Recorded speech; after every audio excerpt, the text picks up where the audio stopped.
Hello everyone. आज हम छठी कक्षा की उड़ान कार्य पुस्तिका के विषय हिंदी की गतिविधि 13 है और उससे आगे की गतिविधि को सॉल्व करना सीखेंगे। सभी बच्चे वीडियो को शुरू से लेकर अंत तक पूरी देखें।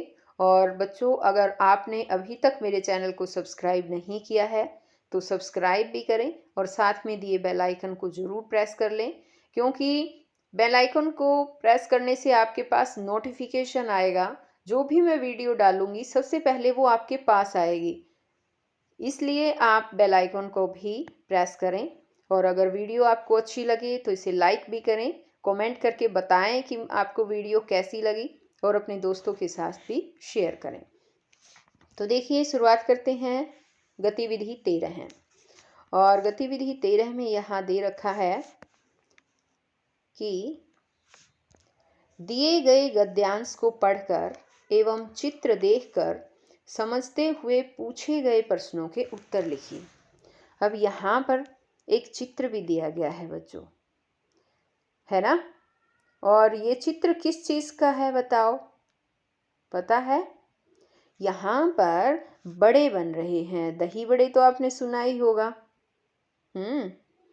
यहाँ पर बड़े बनाए जा रहे हैं और ये लड़की देखो, इससे बड़े बनाने वाली से बड़े लेकर ले रही है ना? और यहाँ पर इस आदमी ने भी अपने हाथ में बड़े ले रखे हैं। और यहाँ पर देखो, ये देखो, स्टोव पर बड़े जो है वो बना रहे हैं, तल रहे हैं। तो अब यहाँ पर क्या लिखा है ये पढ़ेंगे पहले हम। तो देखिए, जब तेल खोलने लगता है तो मुझे हाथ से गोला गोल बनाकर हथेली से थेप थेप कर मुझ में चपटापन लाकर कभी कभी मुझ में किशमिश, काली मिर्च, गोला गिरियाँ आदि भी भरकर उस खोलते तेल में छोड़ दिया जाता है। सच जानना एकदम छांक सा लग जाता है मेरे में, और इसके बाद तुरंत ही मुझे निकाल भी तो लिया जाता है। निकालना तो दूर, जी भरकर उसमें रखकर उल्टे खूब लाल किया जाता है मुझे। कोंच कोंच कर देखा जाता है कि मैं अच्छी तरह से सीख गया हूँ या नहीं। अब मेरे सीखने के बारे में पूरी दिलजमई कर ली जाती है, तब कहीं जाकर कहीं बाहर निकाला जाता है। तो आप समझ ही गए होंगे बच्चों, ये बड़ों के बारे में है। जब दही बड़े बड़े बनते हैं ना, तो इसी तरह से किया जाता है उसके साथ। अब आगे यहाँ क्वेश्चन दिया है कि मिठाइयाँ बनाने वाला दुकानदार क्या कहलाता है? तो बताओ बच्चों, जो दुकानदार मिठाइयाँ बनाता है उसको क्या कहते हैं? हलवाई। अब आगे है कि जब गरम तेल में कोई सामान तलने के लिए डालते हैं तो कैसी ध्वनि निकलती है? बताओ बच्चों, छन की ध्वनि निकलती है ना? या फिर सन, ऐसे अलग अलग ध्वनियाँ निकलती है। ठीक है, तो प्रॉपर कोई ऐसा नहीं है कि इसके लिए कोई एक ही ध्वनि निकलती है और हम वही लिखें। ठीक, अब आगे आ जाता है। यहाँ पर बड़ा बनाने के लिए गोल आकार की पिट्ठी में कौन कौन सी चीज़ें भरी जाती हैं? कौन कौन सी चीज़ें भरते हैं बताओ, पता है? किशमिश डाल लेते हैं। इसमें भी अलग अलग, सभी के बड़े बनाने का अलग तरीका होता है बच्चों। इसमें कोई किशमिश भी डालता है, कोई गोलागिरी डालता है, गोलागिरी, और इसमें मसाले डाले जाते हैं, मसाले डाल लेते हैं, कोई काली मिर्च डाल देता है। ठीक है, सबका जो है बड़े बनाने का अपना अपना अलग अलग तरीका होता है। कोई काजू डाल लेता है। तो इस तरह से जो भी आपके यहाँ पर डाला जाता है वो सब आप लिख सकते हैं। अब आगे है कि समोसा बनाने में सबसे ज़्यादा कौन सी सब्जी उपयोग में लाई जाती है? बताओ बच्चों। यहाँ आ जाएगा बच्चों आलू। आलू जो है वो सबसे ज़्यादा जो है वो आलू के ही समोसे बनते हैं। वैसे मटर के भी बनते हैं, लेकिन इसने सबसे ज़्यादा पूछा है तो उसमें आलू ही आएगा। अब आगे आ जाता है 14, गतिविधि 14 जो है, और इसने पूछा है कि आपने कभी कोई लटकता हुआ रात में चमकता हुआ घोंसला देखा है? ऐसे घोंसले में एक बैया नाम की चिड़िया बनाती है। ऐसे घोंसले एक बैया नाम की चिड़िया बनाती है। यह घोंसले पेड़ की पतली डालियों पर लटके हुए रहते हैं। यह अपना घोंसला पानी के आसपास या कांटेदार पेड़ों पर बनाती है ताकि इसके बच्चे सुरक्षित रहे। तो ये क्यों बनाती है? ताकि इसके बच्चे सुरक्षित रहे, इसलिए बनाती है बच्चों। घोंसला सूखे तिनकों और पेड़ों से बनाती है ना। बच्चे सुरक्षित कैसे रहेंगे? कि ये अपना घोंसला जो है ना, जहाँ पानी वाला इलाका होता है या कांटेदार पेड़ होते हैं, उन्हीं के पास बनाती है ताकि कोई भी इनके बच्चों पर हमला ना कर सके, कोई इसके घोंसले के पास ना जा सके। इसीलिए इस चिड़िया को बुनकर पक्षी भी कहते हैं। इसका घोंसला लालटेन की तरह लटका हुआ होता है। आपने देखा भी होगा बच्चों। यहाँ देखिए, मैं दिखाती हूँ आपको। ये देखो, ये है बैया का घोंसला और ये है प्यारा सा पक्षी बैया। और ये इसका घोंसला है। बहुत अच्छे तरीके से, बहुत सुंदर तरीके से घोंसला बनाते। जितने भी पक्षी तो सभी पक्षी अपना घोंसला बनाते हैं, लेकिन सबसे सुंदर घोंसला जो है वो बैया पक्षी का होता है। अब आगे यहाँ क्वेश्चन दिया है कि अनुच्छेद में किस पक्षी के विषय में बात की जा रही है? तो बताओ किसके बारे में? बैया के बारे में। आगे है, बैया को बुनकर पक्षी क्यों कहा गया है? बताओ क्यों बुनकर कहा गया है? पता है? तो है, बैया पक्षी को बुनकर पक्षी इसलिए कहा गया है क्योंकि यह पेड़ पर बहुत सुंदर तरीके से अपना घोंसला बनाती है। और यदि हम इसको दूर से देखते हैं, यानी उस घोंसले को, तो ये एक लालटेन की तरह दिखाई देता है। ऐसे लिखेंगे। अब आगे है यहाँ, कांटेदार पेड़ों पर घोंसला बनाने से बैया के बच्चे किस प्रकार सुरक्षित रहते होंगे? बताओ किस तरह से सुरक्षित रहते होंगे? इसका उत्तर लिखेंगे हम। कांटेदार पेड़ों पर घोंसले बनाने से अन्य जीव या पक्षी उनके घोंसले पर आक्रमण नहीं कर सकते और उसके बच्चों को कोई नुकसान नहीं पहुंचा सकते। अगर कोई पक्षी कांटेदार पेड़ों पर आक्रमण करेगा तो उसे स्वयं ही पीड़ा होगी। अब आगे इसने दिया है कि दिए गए अनुच्छेद का एक उचित शीर्षक कारण सहित लिखिए।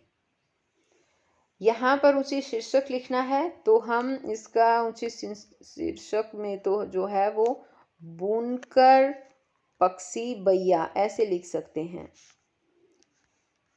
क्योंकि यहाँ पर जो ये पद्यांश था, ये जो गद्यांश था, इस गद्यांश में जो है बुनकर पक्षी के बारे में ही, यहाँ पर बैया के बारे में ही पूरा बताया गया है। और अब आगे आ जाती है, यहाँ पर है गतिविधि 15 और 15 गतिविधि में दिया है एक चित्र। सभी बच्चे पहले तो इस चित्र को ध्यान से देखिए और बताइए क्या क्या हो रहा है। किसका चित्र नज़र आ रहा है आपको? ये एक सर्कस का चित्र नज़र आ रहा है बच्चों। यहाँ पर देखो, एक लड़की जो है रिंग से खेल रही है, ये लड़का जो है यहाँ पर लटक रहा है।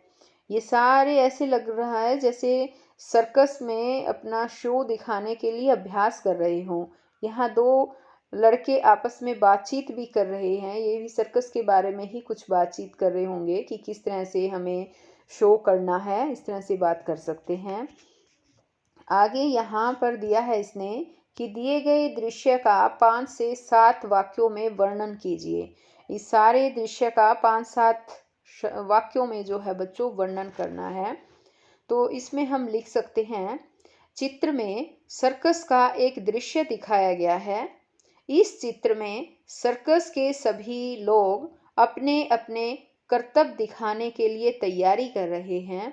एक लड़की रिंग के साथ अभ्यास कर रही है, एक लड़का रस्सी से लटकने का अभ्यास कर रहा है और दूसरी तरफ 2 लड़के आपस में कुछ बातें कर रहे हैं। और भी जो आपको पता हो बच्चों, आपको जो भी आपके मन में और कुछ विचार भी आते हों तो आप वो भी लिखें यहाँ पर, ठीक है। अब आगे है कि बच्चों ने बोला डैश को देखने में खूब मज़ा आया। तो बताओ यहाँ पर क्या आ सकता है? ये यहाँ पर हम लिखेंगे सर्कस।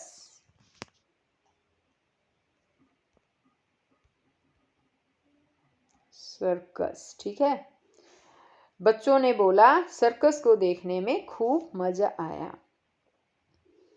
अब आगे है ये अगला क्वेश्चन कि जब एक बच्चे ने कहा कितना मुश्किल है ये सब करना, तो दूसरे बच्चे ने उसे समझाया कि कोशिश करने वालों की कमी कभी डैश नहीं होती। क्या नहीं होती बताओ? कभी हार नहीं होती।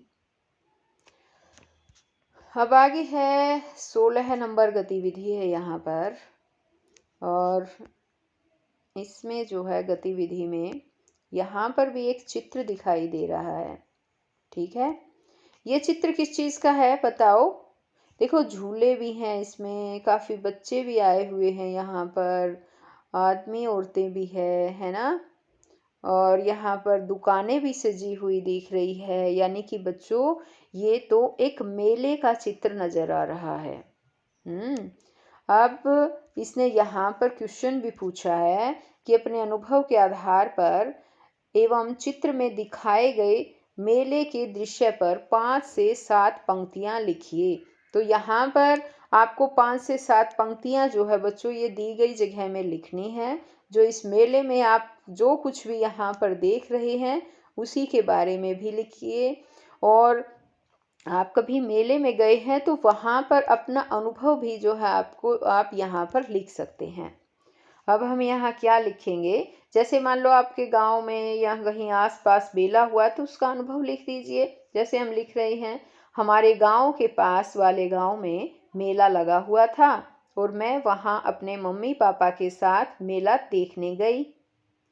वहाँ मुझे कई तरह के झूले दिखाई दिए, मिठाइयों की दुकानें सजी हुई थी, खिलौने वाले सुंदर सुंदर खिलौने बेच रहे थे, कई महिलाएं चूड़ियाँ खरीद रही थी, बच्चे झूला झूल रहे थे। इस तरह से बच्चों आप और भी आगे, ये मैंने तो 3-4 लाइन ही लिखी हैं, आप और भी लाइन इसमें ऐड करें और आपको ये जो है कंप्लीट खुद ही करना है। अब आगे आ जाता है यहाँ पर, इन्हें पूछा है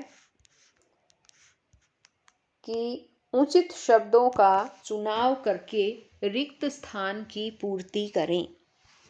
अब यहाँ है ये कुछ शब्द दे रखे हैं, ये हमें यहाँ पर भरने हैं और रिक्त स्थान की पूर्ति करनी है। डैश में काम करने वाले लोगों को कीमत कम होती है, परंतु सबको खुश देखकर खुशी डैश मिलती है। तो बताओ यहाँ पर क्या आना चाहिए? मेले में, यहाँ आ जाएगा, मेले में काम करने वाले लोगों को कीमत कम मिलती है, ठीक है, उनको कीमत तो कम मिलती है, परंतु सबको खुश देखकर खुशी ज़्यादा मिलती है। अब आगे है, मेले में डैश को खेलने में खूब मज़ा आया। मेले में किसको खेलने में मज़ा आया बताओ? बच्चों को खेलने में खूब मज़ा आया। आगे है, डैश पूर्व दिशा में उगता है, सूर्य, ठीक, सूरज जो है वो पूर्व दिशा में उगता है। और छिपता कौन सी दिशा में है बताओ? पश्चिम दिशा में, वेरी गुड। अब आगे आ जाता है बच्चों, दिए गए चित्रों को ध्यान से देखते हुए उनके लिंग एवं वचन में लिखें। यहाँ देखो एक लड़का दे रखा है, लिंग का मतलब है स्त्रीलिंग और पुल्लिंग, ठीक, और वचन का मतलब है बच्चों एक वचन बहुवचन। एक चीज दे रखी है तो वो एक वचन होगी, दो दे रखी है तो वो बहुवचन होगी, दो या दो से ज्यादा होती है वो बहुवचन होती है। और लिंग में स्त्रीलिंग और पुल्लिंग, अगर स्त्रीलिंग में लड़कियां हैं, स्त्रियां हैं, वो स्त्रीलिंग, लड़के हैं, पुरुष हैं, वो पुल्लिंग में आ जाता है। अब जैसे ये लड़का है, ये लड़का कौन सा लिंग है बताओ? ये पुल्लिंग है, ठीक, और वचन कौन सा है? एक वचन, यानी एक है ना ये, तो एक वचन, और एक से ज्यादा होगा तो बहुवचन। ये है लड़की, ये किस में आ जाती है? ये स्त्रीलिंग में आ जाती है ना। और एक वचन है या बहुवचन बताओ? एक वचन है। और बहुवचन क्या होगा लड़की का? बहुवचन होगा लड़कियां। अब इसी तरह से आगे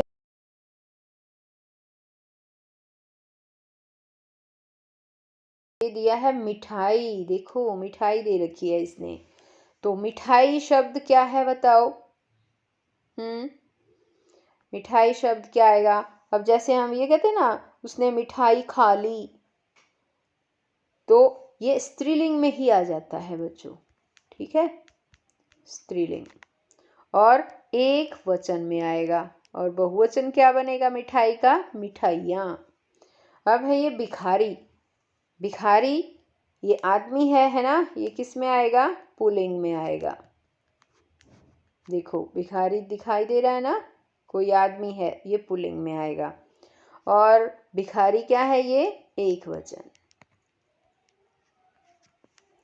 अब आगे यहाँ पर आज केवल बच्चों यहीं तक।